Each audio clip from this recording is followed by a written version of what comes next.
Em nome do Pai, do Filho e do Espírito Santo. Amém. Olá, queridos irmãos e irmãs. Nos encontramos para mais um programa Flores da Palavra. E assim nos ensina o Senhor. Um profeta só não é estimado em sua própria pátria e em sua família. E Jesus não fez ali muitos milagres, porque eles não tinham fé. Palavra da salvação. Glória a vós, Senhor. Que alegria para nós, queridos irmãos e irmãs, recebermos como alimento espiritual a palavra que acabamos de ouvir.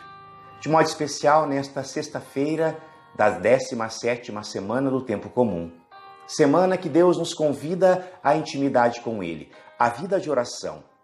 Recebermos esta palavra que para nós é um alerta. Como nós precisamos entender que para verdadeiramente sermos de Deus, nós precisamos acolhê-lo no nosso coração, pela fé. O Evangelho de hoje narra Jesus voltando para a sua terra natal, voltando para a sua cidade, voltando para a sua casa. E assim nos ensina São João Crisóstomo. Jesus diz que Nazaré é sua terra natal porque é a população onde ele foi criado, onde ele estudou, onde ele trabalhou, onde ele brincou. Nazaré é a população que Jesus reconhece como sua, não pelos milagres que realizou, mas pela doutrina que ele ensinou. E como nós precisamos entender que aqui está o ponto central que fez os nazarenos rejeitar Jesus. Jesus, após terminar as parábolas do reino, as parábolas que ele ensinou àquele povo simples, aquele povo humilde, mas que como a terra boa acolheu a semente, como os peixes que foram trazidos pela rede aceitaram Jesus, Nazaré não o aceitou. Por quê? Porque Jesus, chegando na sua terra natal, ele vai à sinagoga, o lugar por excelência, onde o homem encontra-se com Deus. Na sinagoga, ele começa a ensinar a sua doutrina, a doutrina dos céus. E o povo fica admirado com seu ensinamento, fica encantado com as suas palavras. O povo também começa a ver os milagres que ele realiza, não ali, mas que realizou em outros lugares. E do encanto, da admiração, eles passam ao escândalo.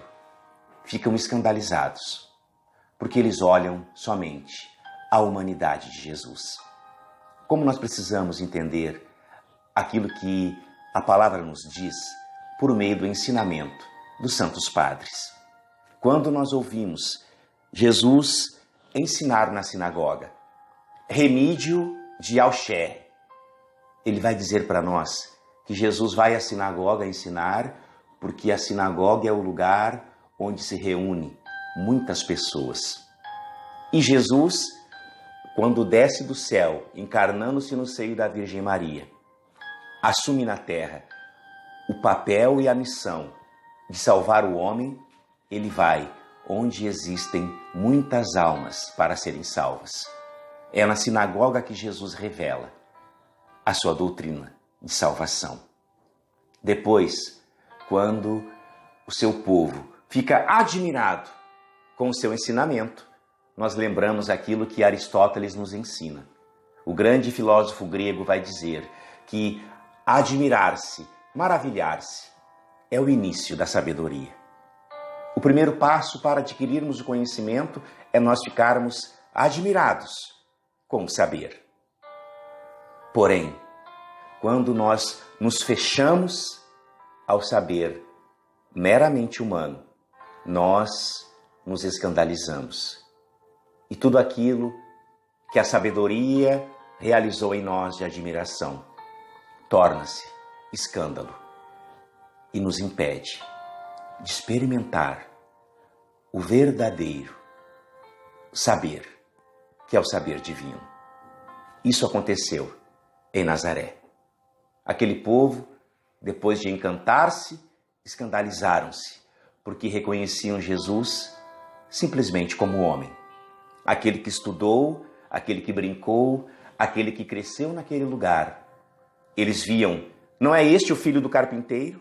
Não é este o filho daquele que trabalha aqui no nosso meio? Os seus irmãos não cresceram conosco?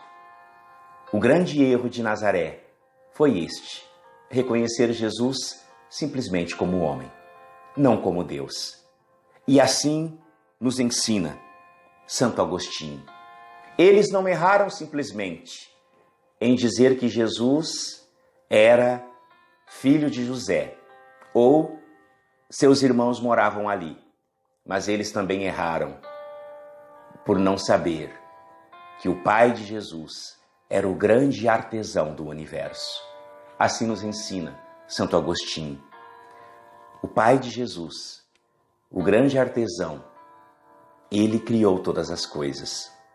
Ele organizou a Arca de Noé.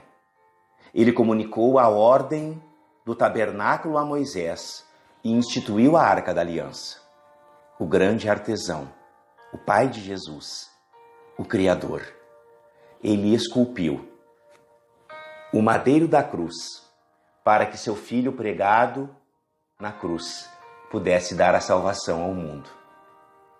Por isso, nesta sexta-feira, dia que nós somos chamados a contemplar o grande mistério da paixão e morte do Senhor, também somos convidados, por meio de uma profunda vida de oração, a crescer na fé, na intimidade com o Senhor, para nós podermos não somente receber os milagres, mas muito mais receber a vida eterna, a salvação que o Pai do céu, o Pai de Jesus e nosso Pai nos concede. O Senhor esteja convosco. Ele está no meio de nós. Por intercessão do coração imaculado de Maria, São Pedro Julião Eymar, abençoe-vos o Deus Todo-Poderoso, Pai e Filho e Espírito Santo. Amém.